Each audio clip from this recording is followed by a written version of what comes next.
Golden Business Excellence Awards 2025 මෙවර අපේ සම්මාන උළෙල සමගින් අත්හල් බැඳගන්න ලංකාවේ ඉන්න තවත් බොහොම විශේෂ පුද්ගලයෙකු හොයාගෙන තමයි අපි දැන් ආවේ. 2022 වර්ෂයේ පටන් මේ දක්වාම නොකඩවා ලංකාවේ අංක 1 ජ්‍යොතිර්වේදියා වශයෙන් සම්මානයට පිදුම් ලැබූ ඒත් එකම තමයි ඔබ කොයි කවුරුත් හඳුනන විශ්ව ශාස්ත්‍රවේදී මියුරු සම්පත් ලියනගේ මහතාව අපි හම්බ වෙන්න අදාවා. ඉතින් 21 වන සියවස් යුගයේ පෙරලිකාර දෛවඥයා ලෙසින් ඔබ හඳුනන මියුරු සම්පත් ලියනගේ මහත්මයා ආයුබෝවන් කියලා පිළිගන්න ඔබතුමාව බොහොම ගෞරවයක්. දැන් අපේ සම්මානලත් එක්ක ඔබතුමා සම්බන්ධ වෙනත් අපිට.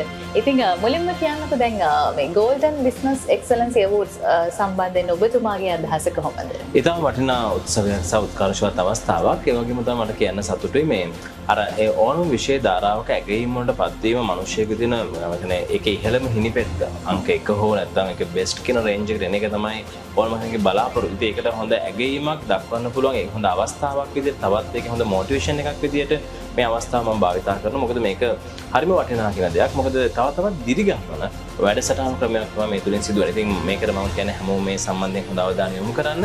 ඊටම උත්කර්ෂවත් වටිනා උත්සවයක්. මේ උත්සවයට මම සම්බන්ධ වීම ගැන සහ මේකට මට පැමිණෙන කෙනේ ආරාධනා ලැබීම ඊට අමතරව ගත්තාම මේ ඇති වෙන ගෞරවය, ඒ ලබා දෙන ගෞරවය, ඒ අවස්ථාව ගැන මම බෙහෙවින් සතුටටපත් වෙනවා කියලා මම නැවත නැවතත් කියනවා. ඒ වගේම තමයි දැන් මේ ශ්‍රේෂ්ඨය තුළ ඉන්න ජනතාවගේ බොහෝ සෙයින් ආදරය දිනාගත් කෙනෙක් තමයි ඔබතුමා. දැන් ඔබතුමා මේ ආපු වසර කීපයේ දිහා අපෝ හැරලා බැලුවොත් මොකද හිතෙන්නේ ජීවිතේ? ජීවිතේ ඉතින් අභියෝග ගොඩක් මැද්දේනේ. අදටත් ඉතින් මම ගොඩක් තර්ජන ප්‍රශ්න මැද්දේ යන ගමන් මාර්ගයක් තියෙන්නේ. මොකද අනාවැකීකරණය කියන්නේ ඉතින් සාමාන්‍යයෙන් දෛවඥයෙක්ට එහාගේ දෙයක් මම කරලා තියෙනවා. මම ලංකාව උඩට මාරු කරලා තියෙනවා. ඉතින් ගොඩක් ලංකාවේ ප්‍රධාන මාධ්‍යවේදීන් ප්‍රධාන පුවත්පත් හැමදේම මට තමයි ගොඩක් බලපෑම් කරන්නේ. මම දක්ෂයි කියලා ආණ්ඩු පෙරලන්න. ඒ නිසා මම කැමතියි ආණ්ඩු පෙරලන නෙමෙයි.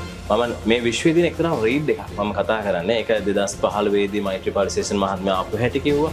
2015 පස්සේ ආපහු අගමැති දුරටපත් වෙන හැටි මහින්ද මහත්මයා ගැන කතා කරා. ඊට පස්සේ ආපහු 2019 පස්සේ කොටයි මහත්මයා ගැන රැල්ල ගැන මම කතා කරා. ඒ වගේ 2015 අයිලන්ඩ් රෑන්ක් ලංකාව වල එක්සෑම් එක ලංකාව පරිණය ගන්න අනාවැකි කියලා ඒ වගේ අනාවැකි කරන දුර එකෙක් කිසිදු කෙනෙක් මම හිතන්නේ දැන් කොවිඩ් අපිට ගොඩක් අය දැක්කේ නැහැ කොහොම අපි IT වල වැඩසටහන වල කොවිඩ් එන හැටි ගැන කතා කරලා තියෙනවා. ඉතින් විශ්වාසයෙන් වගකීමෙන් සහ බය නැතුව කෙලින් කතා කරන දෛවඥයෙක් වීම ගැන මම ගැන ආගම් කරනවා. ඒ නිසා මම නැවත නැවතත් කියන්නේ අනාගතය ගැන මම කියපු අනාවැකි ඔයගොල්ලෝ දන්නවා. අදටත් ගොසිප් වල තියෙනවා.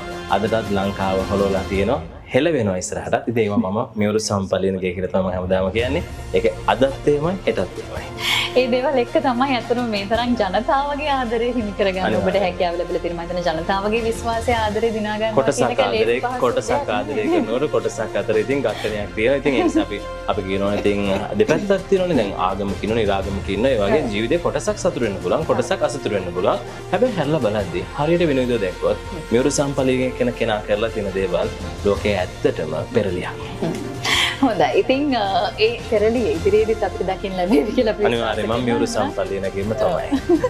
එහෙමනම් අපි බොහොම සතුටුයි මෙවර Golden Business Excellence Awards වෙනුවෙන් එතුමා අපත් සමගින් සම්බන්ධ වෙනවා. ඉතින් දෙසැම්බර් මාසේ 21 වෙනිදා පැවැත්වෙන්නේ කොළඹ සිනමන් ලයිව් හෝටල් පල්ට්‍රේදී. එහෙමනම් එදාට අපි ඔබතුමා හම්බ වෙන අනිවාර්යයෙන් ඉතාම ගෞරවයෙන් මා ඒ උත්සවයට සම්බන්ධ වෙනවා.